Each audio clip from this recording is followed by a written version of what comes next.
Well, I'm calling it. Summer is officially here, and thanks for kicking off this weekend with us here at the Speaking For Him podcast. I'm Adam McNutt, alongside the host of the program, Mr. Andrew Gomison. Yes, it does indeed feel much more like summer than it has in a while.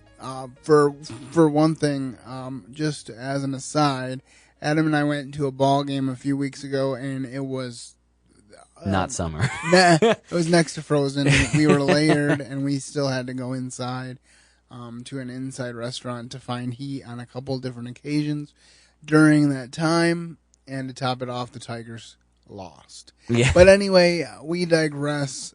We are here on the Speaking For Him podcast not to talk about cold weather or warm weather necessarily, but we are here to talk about the latest in our series about why Jesus came. And that is, Jesus came to give life. Adam's going to open us up with our quote of the day, which comes from John 10:10. The thief cometh not, but for to steal and to kill and to destroy.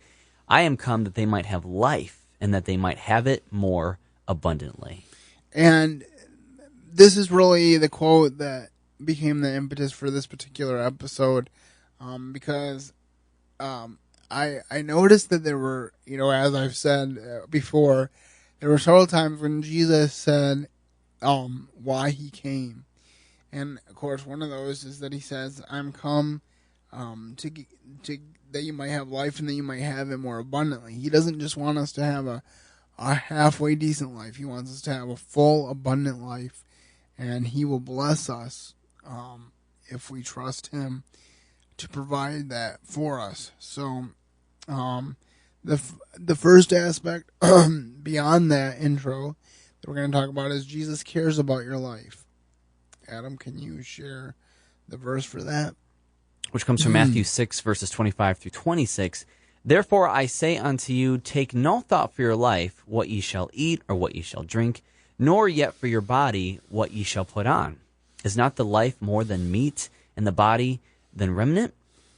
Behold the fowls of the air, for they sow not, neither do they reap, nor gather into barns, yet your heavenly Father feedeth them, and ye not much better than they. Matthew 6, 25 through 26.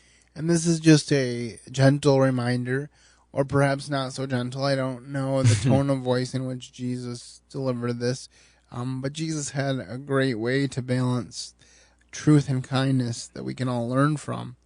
And he's basically saying, I take care of the birds. They don't go hungry. They don't starve. They find their food where they need to find it.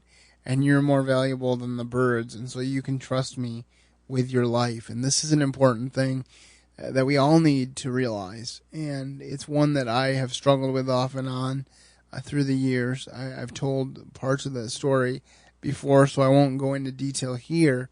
But simply stated, my life has taken a lot of twists and turns that I would have not necessarily chosen for myself. Mm-hmm. But he is good, and he doesn't give up on us. And to my surprise, sometimes when I complain the most, it's right when God is on the verge of providing me a blessing that I can't even imagine would have happened. So fortunately, he doesn't take my attitude into account too much when he chooses to bless me, because I've been known to have a bad attitude or two, or 5, or however many number you want to put out there. But God is good. All right, the next one. The way to life is narrow. Enter ye in at the strait gate, for wide is the gate, and broad is the way that leadeth to destruction, and many there be which go into thereat. Because strait is the gate, and narrow is the way which leadeth unto life, and few there be that find it. It's Matthew 7, verses 13 through 14. And this is an important one because a lot of times people say, well, I want God. Or they'll say thank God, or they'll pray for help from God, but they want God on their own terms. They're like, if I can pick and choose just the best parts about the Bible, the parts that I agree with, then I can have a happy, contented Christian life. But I don't think God's primary goal is for us to be happy. I think his primary goal is for us to be holy. And I think that if we strive for holiness, and we get our thoughts and our motives in line with his, then happiness can result. But it should never be the goal. That's what I have gained, insight that I've gained over the years, and so I'm pretty confident in telling you that. And just, there will be few people, there will be, relatively speaking, very few people that will choose the right way. There's plenty of people that want to go their own way. I was talking to Adam before we hit record about people that get offended whenever somebody mentions the difference that God has made in their lives. And there's only one explanation for that. Because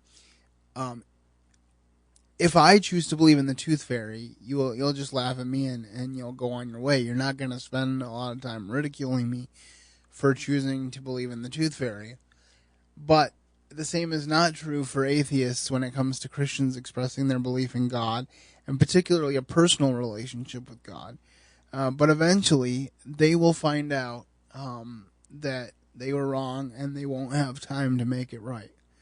And so we need to make sure that we continue to be consistent, that we continue to be loving, but that we don't shy away from the truth, because we want as many people to find the narrow way as possible.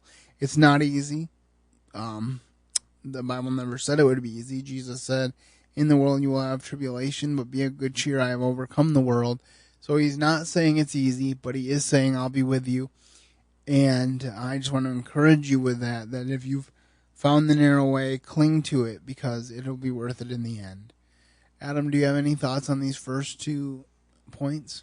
I think it's interesting how you mentioned about like how we want God on our own terms, and I even wonder like if sometimes the path to life is so narrow is because like we get so distracted with like trying to figure out like how to be happy instead of how to be holy, because it can be easy to get those confused, especially in the world. If you jump off the path, oh, maybe this new car will make me happy, or oh, maybe this new thing I joined will make me happy, but after a while it just kind of peters out because it's not him, which is the direction of the path of life. So it got me thinking a little bit, even personally too, like All right, and this is another challenging one, too. If you lose your life, you will find it.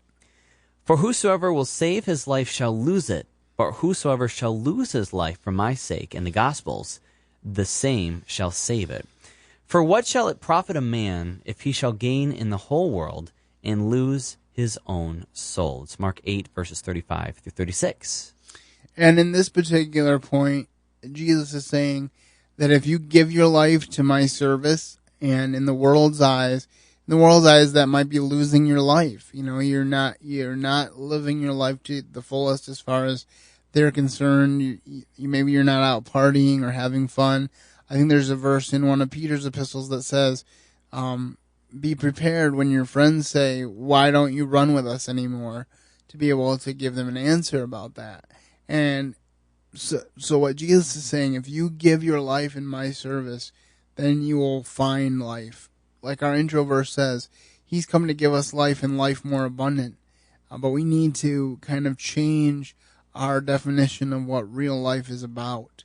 A lot of times people think of the Bible and its rules as this fence keeping you away from pleasure or good times. But I saw a comic once that the guy said, I'm going to ignore this fence. I need to get over this fence. And then he jumped, and it wasn't a fence. It was a guardrail. And he fell off the cliff, and he perished. And that's what we understand as believers who've walked with the Lord, that it's not about a fence keeping us from the pleasures of life. It's about a guardrail so that we can fully enjoy the pleasures of life. Just as an example, there's nothing wrong with the pleasure that a man and a woman get with being together, as long as it's within the confines of a marriage. And how special is it to know that specific pleasure is something that you only experience with the one that you love and the one that you've covenanted with for a lifetime, rather than having this fear that you might be one of 5, 10, or even more partners that experience the same thing. There's nothing special to that. God created intimacy, and it's meant to be a great thing, but it has its parameters because God cares about us and he wants to keep us safe. And then if you believe in Jesus, you will have life.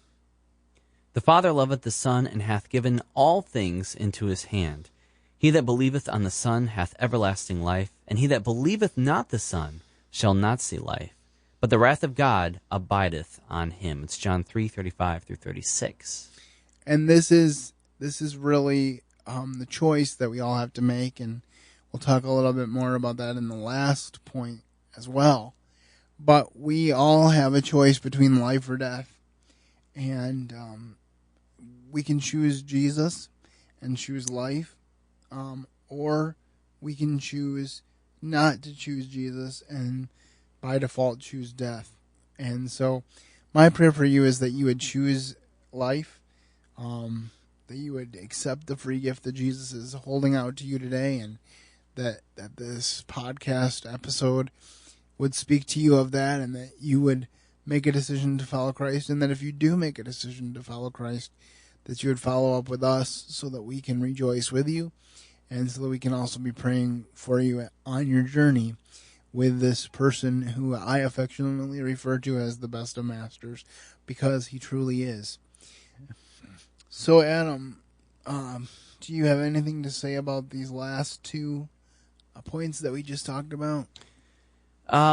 Especially the first one, if you lose your life, you will find it.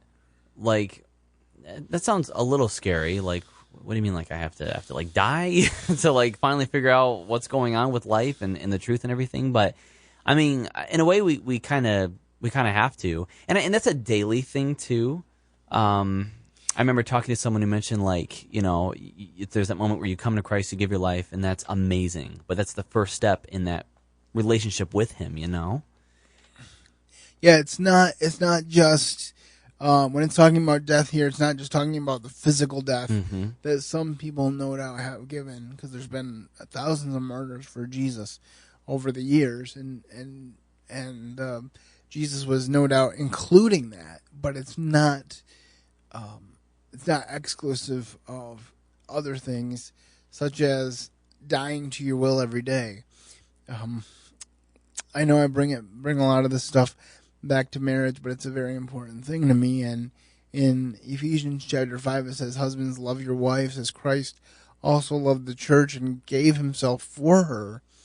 And I think about that as, again, not just a once for all dying physically, but dying to your will and your desires every day so that you can put theirs first. And maybe not even necessarily dying to those desires as much as allowing God to take those desires and place other desires in its place, which would add meaning to the psalm, "Delight thyself also in the Lord, and he will give you the desires of your heart," because as you delight in the Lord, he changes your desires to match his. All right, well, we have one more point that we want to bring up. You must make a choice. So can you go ahead and read that one, Adam? "And shall come forth they that have done good unto the resurrection of life, and that they have done evil unto the resurrection of damnation.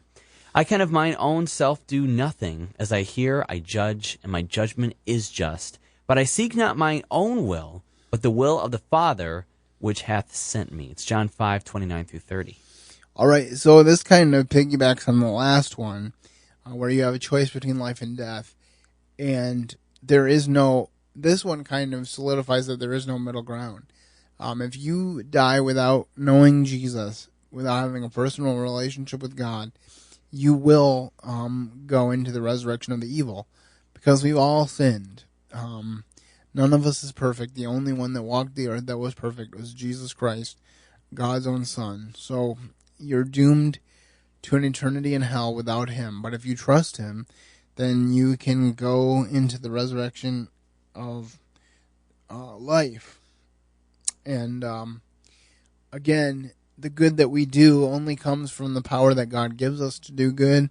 So I'm not saying that we are better than anyone out there who has not trusted Christ. But when you do trust Christ, he gives you a new spirit, a new desire to do the right thing that you did not previously possess. And so, again, my entreaty to all of you who are listening is to trust Jesus Christ today so that you can experience the true blessing of a life lived for him. And just very pleased to be able to talk about these things with you. And Adam, as we wrap up this show, do you have any thoughts on this final point? If you're listening and maybe you're at that fence point where you're not sure which side you want to lean to, I'm always reminded that, I've heard of a lot of situations, even some people close to me that, they've made some decisions that weren't great, and I've heard them say, I regret doing that, or I wish I could have taken that back, or I wish I wouldn't have made that path my lifestyle. But I've never, ever heard anyone regret saying yes to Jesus, ever. In 26 years and counting. That is an excellent point, and I can testify that he can hold you through some pretty rocky stuff, and that you can come out stronger. It's hard to think about when you're going through the stuff. I've had my ups and downs. I've had a lot of downs along with the ups, so I'm not going to say every day is rosy, because it's not. God knows that I spent a lot of time weeping in his presence because of certain life things that have happened, but the cool thing is that he comes alongside and he weeps with us. And I remember that simple passage, John 11:35, Jesus wept. And if you listened to my podcast episode with Wally from a couple years ago, it's hard to believe it was a couple years now. Yeah. Well, from a couple years ago, it was episode 149, if you want to go back into the archives. I remember because Wally teased me about it not being 150. But he said that his favorite verse was Jesus wept, John 11:35. He said initially when he tells people that, they probably think it's a cop-out. But he just pointed out that Jesus had a very real response to what was going on around him, to the death of Lazarus, and to even probably more importantly the unbelief of the people around him that he knew, because he knew their hearts. I can't imagine walking around with the burden of knowing people's hearts, or every heart. I think God does give us a certain measure of discernment of people's hearts, but not to the level that our Lord had. And so I just think if he wept and he went through agony, then certainly he expects that we will as well, but he will walk with us through it. And so as we end this podcast, I just want to say thank you so much for listening. I hope that you will use the contact information that's going to roll at the end of the show here to contact us and let us know what we can do better. If you like this podcast series, you can download any of the episodes free of charge from my website, speakingforhim.com, and just let people know that they are a resource available. And if someone were to contact us and let us know that they would like to have this series on CD, we'll be wrapping it up in the next several weeks, because as you know, I don't usually broadcast these series episodes back to back to back, but sometime in the next several weeks, I think we have one or two more episodes slated for this series, and when it's complete, I'll be glad to burn someone a CD of these episodes should they desire. So contact us about that or anything else associated with the show with the contact information that is about to roll.